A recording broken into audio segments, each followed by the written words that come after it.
Once again, I welcome you all in our third chapter of Social Science book in class 10th, that is Democracy and Diversity. This chapter is very important chapter, as we all know that India is having unity in diversity. So today we will understand what is the meaning of this term democracy and diversity. Although in our class 9th we discussed about the term democracy and its main features. Let's recapitulate the definition and go ahead. So first of all, here is the definition of term democracy.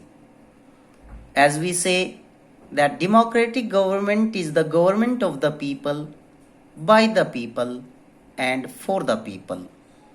Here it refers that this government is elected by the people.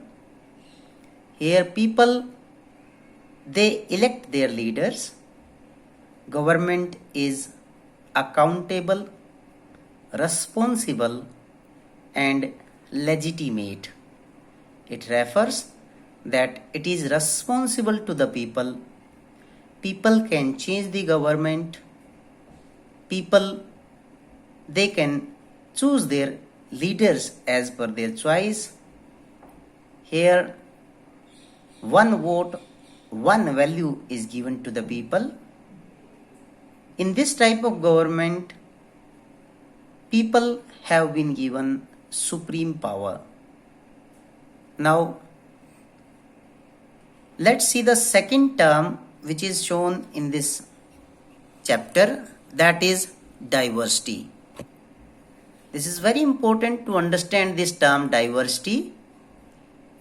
As we all know that diversity refers to a condition in which a condition of a society or a nation in which there are differences among the people on the basis of caste, color, religion, gender, etc.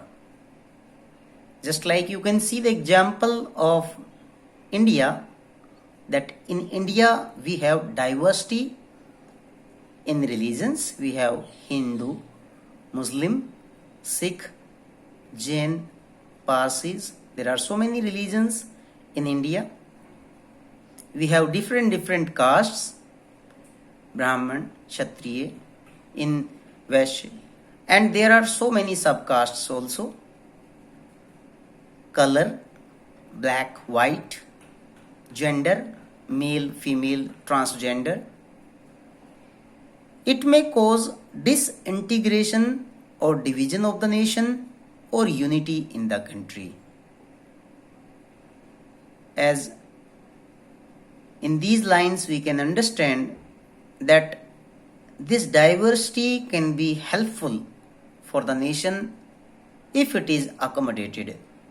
If people are given accommodation of the diversity, if there are benefits and equal rights to all sections of the society, this diversity become a strength for the nation. But in case there is an overlapping of the interests of one society, if only one religion, one caste is given importance, then it might cause civil wars in the nation. As we had already discussed in chapter number 1, that in Sri Lanka, one religion, one language is given more preference. Hence, people are struggling from last many years. But here in our country, as you had seen, that in our country, all religious groups are living together. We don't have any national religion. We don't have any single national language. We have secularism in our nation. India is a secular country in which all religions are given equal importance. people can change their religion, they can participate in any of the activity of any of the religion. We may celebrate any religious festival. We can change our religion. Even we can celebrate festivals of others. Here, equal opportunities are given to men and women, even others also. Hence, we can enjoy all the festivals. We can learn all the languages. We can participate in all the cultural programs of different ethnic groups. So we have unity in diversity. India is the best example of the unity in diversity. Now let's go to another term given in this chapter, that is civil rights. Civil rights are those rights which are given to an individuals to receive to equal treatment in education, health, employment, housing, and more without any discrimination. Meanwhile, a person who is in the society, he must get all equal treatments in the field of education, health, employment, housing, without any discrimination. Equal opportunities should be given to that person. In simple words, he must be given right to equality, right to freedom of religion, etc. Means all these rights must be given to him. He should not be discriminated on the basis of his caste, color, gender, etc. Why we have discussed this civil right term here? Because in United States of America, there was civil rights movement. As you can see here in the top, here is the picture of one great leader, Martin Luther King Jr., who led the civil rights movement in America. Here let's discuss that reform movement which aimed at abolishing legal racial discrimination policy. Racial discrimination policy, here it refers that African Americans, because in America, African Americans, Indian Americans are also living. So people who were dark, who were black in color, they were discriminated by the whites. They were discriminated by the Europeans. They were not given equal opportunities, as we had already discussed in chapter of class 9th, that apartheid policy was there, which was also a racial discrimination policy by which people of black color, they were not allowed to enter in restaurants, they were not allowed to sit in the first class and second class trains, they were not given entries in public parks, beaches, etc. In America also same happened. Black people, they were discriminated on the basis of their color. They were even not given seats in the buses, as we had already discussed the story of Rosa Parks in one of the class. So Martin Luther King Jr., he was the leader of this movement. This movement practiced non-violent method. This was not a violent movement. This was non-violent movement of civil disobedience against racial discriminatory laws and practices. This movement remained successful in that nation, and people of that country, they got their equal rights like the whites. Coming to the next, here we have one example of Mexico Olympics 1968, in which there was protest by athletes who were of black color. They protested for their civil rights against the racial discrimination.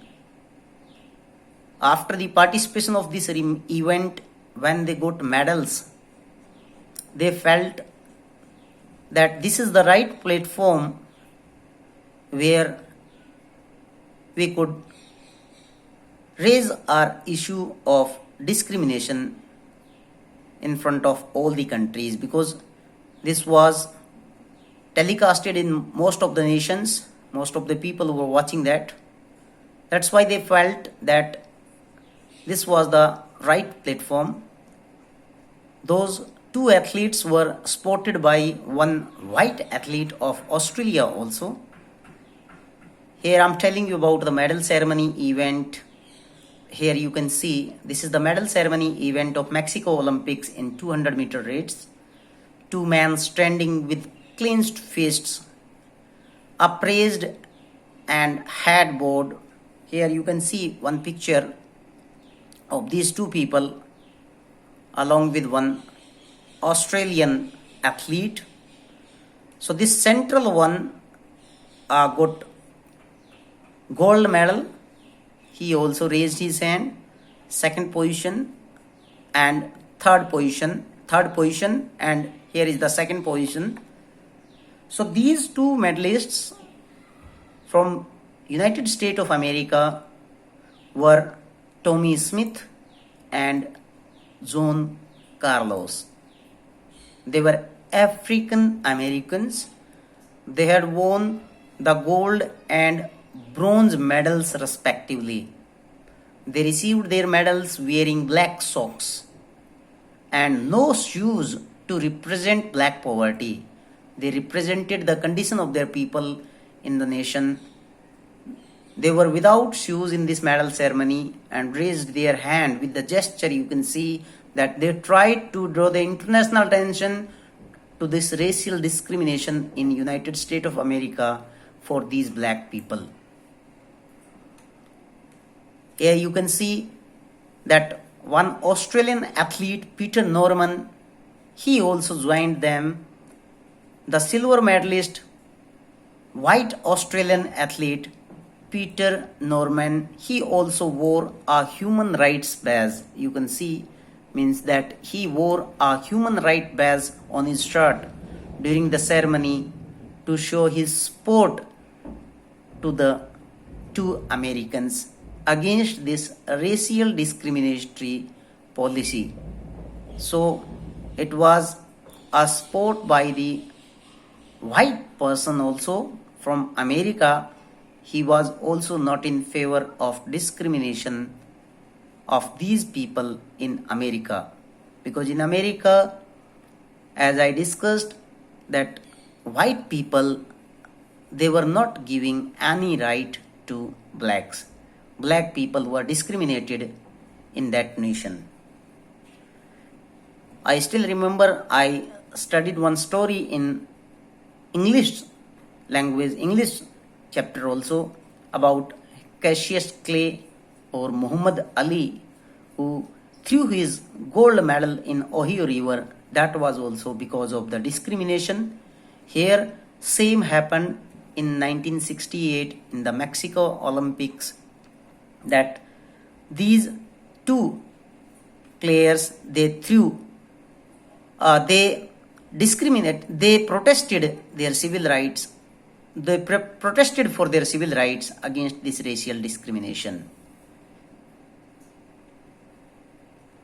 Now coming to the impacts of their protest, although they protested in front of the entire nations, but afterwards they were held guilty.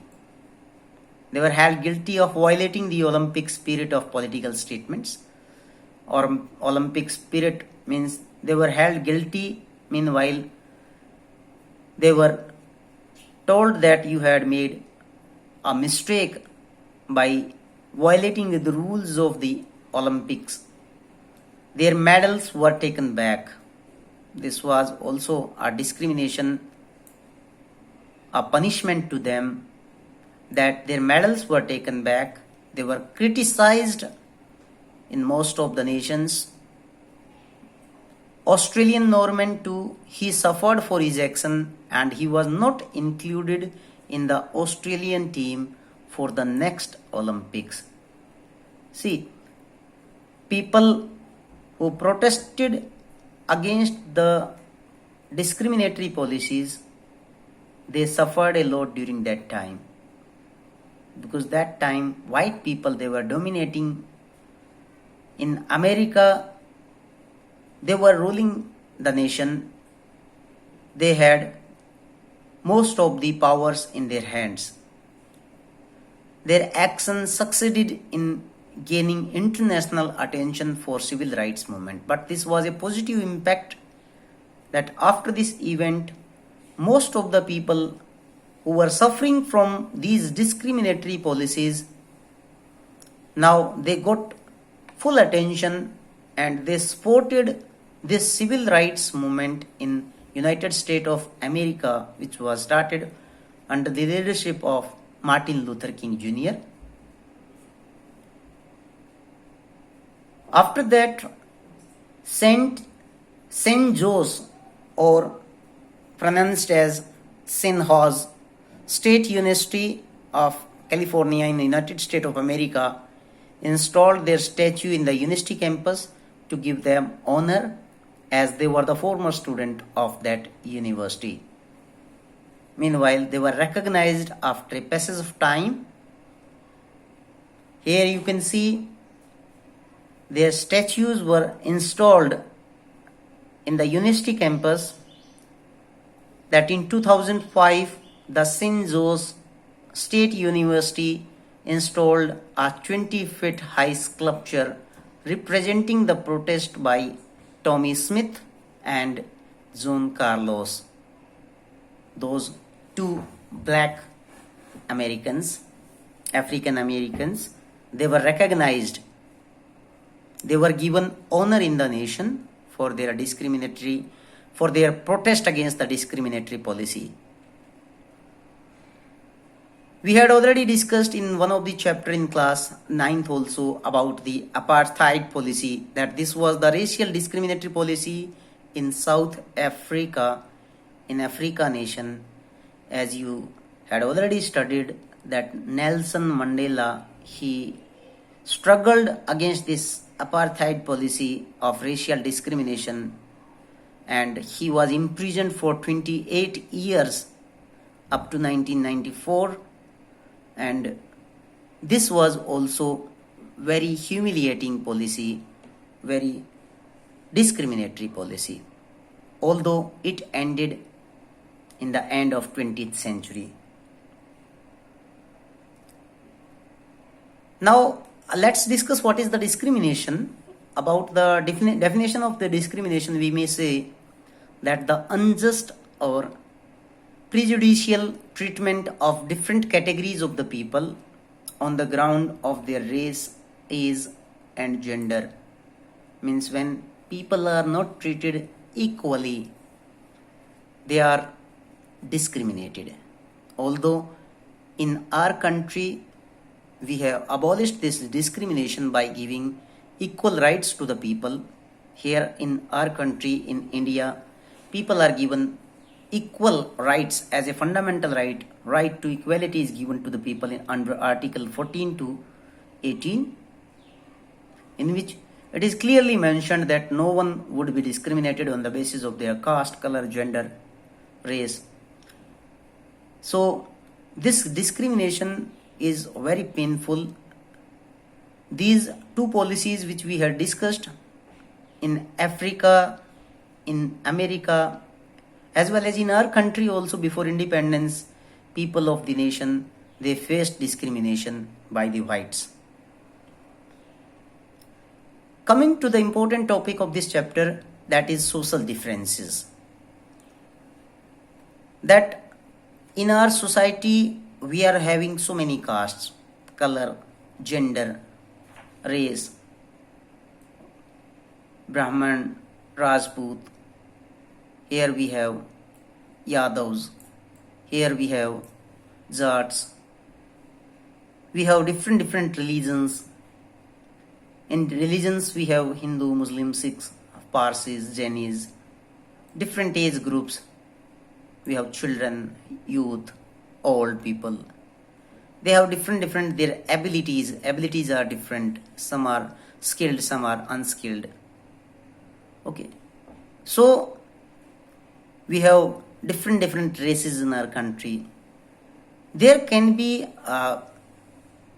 unity in diversity in a country if all these social differences are accommodated together.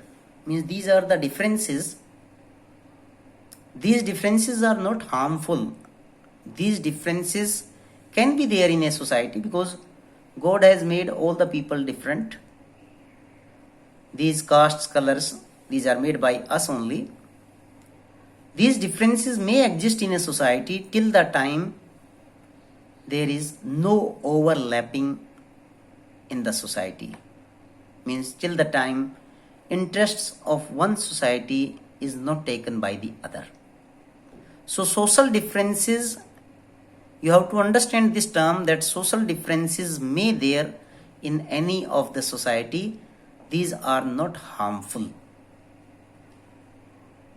Here try to understand that these are the social differences, that religion, gender, age, caste and race. Social division, this you have to understand, that in a society, as we had discussed, that there are social differences. Yeah, we have different religions, we have different castes, color, gender, etc. But when these social differences overlap, here we have definition that social divisions take place when some social differences overlaps with other differences. Overlaps, here it refers that we had seen the result of social differences, social division in Sri Lanka, that one religion is given more preference, one language is given more preference. When equality is not given to all, then these social differences become the causes of social division. You can understand very easily by this example of Sri Lanka that in that country one religion, Buddhism, is given official religion name, and one Sinhala language that is considered as the official language. So Tamil people, those who are having Hindu religion and other religions, means they are discriminated. So that resulted division in the country, that resulted, you can say, resentment among the people, that resulted protest and civil war in that nation. So these social differences can become a cause of social division only because of this overlapping of the differences. We will discuss about this overlap in the next slide. It resulted division of the people in the society on the basis of class, caste, race, gender, geographical location, culture, etc. Here are some of the social divisions. Social division may be on the basis of religion, caste, race, gender, inequality, overlapping because of favoritism, injustice, lack of accommodation. But this can be possible only when social differences are overlapped, when preference is given to any one religion, any one caste, any one race. We had seen the example of Hitler, example of Nazism in Germany, that Jews were discriminated on the basis of their race, ethnic composition, ethnic group. When gender discrimination is there, female, male, they are not given equal opportunities. Inequality is there in the society on the basis of caste. We had seen inequality in our nation before the independence. Overlapping of any of these social difference may become the cause of social division. When there is a favoritism of any religion, caste, gender, when injustice is there in the society, there is no justice to all the people, when there is lack of accommodation to all the sections of the society. So that lack of accommodation may also result social differences. Coming to our next slide, that factors that decide the outcomes of social division. These are considered as the determinants of this social division. Means when there is a social division, there are some factors, there are some causes that why there is a division. So division is resulted because of some factors. First, how people use their identities. It is depending in, it is very important to understand us. We have to understand this concept very, very carefully, that how people use their identity. Whether we say that I am a Haryanvi, I am a Hindu, I am a Muslim, or I say I am an Indian. So it depends on my identity, that how I use my name, my religion, or my nation. Means if I'll prefer my religion, if I'll prefer my caste, if although it is good to have to use caste and religion, but we should not demean the prestige of other religions also, and we should use our identity as a national identity so that all the people can live together. So if there is no accommodation, and if people use their identities in a wrong manner, if they use their identities in the name of their religion, in the name of their caste, it will definitely result a social division. First factor. Second, how political leaders they raise the demand of any community. It is depending on the political leaders also, that in case of any demand by any of the caste, any of the religion, or any of the gender, that has to be raised by the political leader in a different manner. They must raise that it is for the welfare of the society. They should not use name of a particular community, that this particular community is getting harm or they are not getting rights because of the others, because that will also lead tension in our nation. If political leaders they will raise the demand of any of the community in a good manner, in a wiseful manner, means there can't be any division of the society. But depending on the demand, if they will raise the demand of that community, that this community only is the sufferer in the society, definitely that feeling will go in the mind of the people that we are the only sufferers. So political leaders means they have to keep in their mind that this is our nation, we are in living in a unity in diversity. So that demand has to be very, very careful manner. Third is how government reacts to the demand of the different groups. It is depending that any government means that should not give preference to any one religion, any one caste, any one other gender. Means they should give equal rights to all the sections of the society. In case any one community is given preference, then ultimately there is a division factor. Second, we have discussed this term overlapping again and again. What is overlapping? That one kind of social difference. It may be gender, it may be caste, it may be religion. It become more important than the others. When we feel that my religion is best religion than the others. Okay.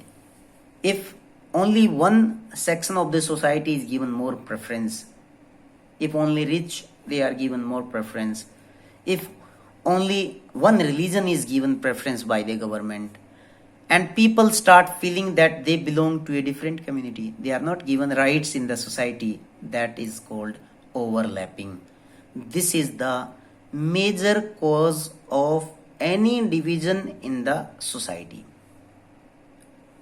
As I'm telling you again and again, that social differences may be there in a society, that may be on the basis of gender, that may be on the basis of their caste, color, religion, etc. But if there is any overlapping in these social differences and only one religion, one caste, one gender is given preference, that overlapping will definitely cause social division or division of that society. Here we have one case of Northern Ireland, that this social division means how it affected, that in Northern Ireland class and religion overlap with each other. Catholics of that country, they faced discrimination and they are poor in comparison to the Protestants, which led to the conflicts in Northern Ireland. In Northern Ireland, there was a conflict among the people because of this overlapping, or the interests of the Catholic community were not given to them. Here we have one another case of Yugoslavia, one of the nation, that political competition and religious tension, this led to the disintegration of the country, and it was divided into 6 independent countries. Here we can say that this country was divided because of this overlapping of religious tension. Another is cross-cutting, one of the important factor in the accommodation which is useful in the unity of the nation. As we say that unity in diversity is depending on cross-cutting. Cross-cutting, here it refers that when we give equal importance, equal preference, when we accommodate all the social differences in one, when we do not discriminate any of the social difference, when all the social differences are given equal opportunities in society, just like in our country we have right to equality, means it is for all, right to freedom is given to all, equal opportunities, right to freedom of religion, secularism is there in the country. We have given powers to all the sections of the society. So that is called cross-cutting. Cross-cutting is very important in a nation, and it is very important for the development of the nation. So like India and Belgium, means these countries are having cross-cutting, good example of cross-cutting. People live in good accommodation. It is called unity in diversity. Coming to our next slide, that is related to the glossary. In glossary also two terms are given in 2-3 terms are given. One is homogeneous society. Homogeneous society means is that society where similar kinds of people they live together. Kinds of people, especially where there are no significant ethnic differences. Though no ethnic differences means where same religious people, same religions people, same caste, same gender, means they live together. That is considered as a homogeneous society. Second term is migrant. As we are hearing this term again and again in most of the chapters, this migrant term is coming. Migrant refers to a person who shifts from one religion or a country to another region, one region of a country to another region, means who is going from one place to another place within the country or abroad. It may be from state to state, district to district, or to one nation to another nation, usually for their work, for their economic activity. It may be for their pleasure, for entertainment, or any other task. I hope you understood this chapter, unity, democracy and diversity. Kindly write main points of this chapter in your notebook and make your good notes. Thank you very much once again. Thank you.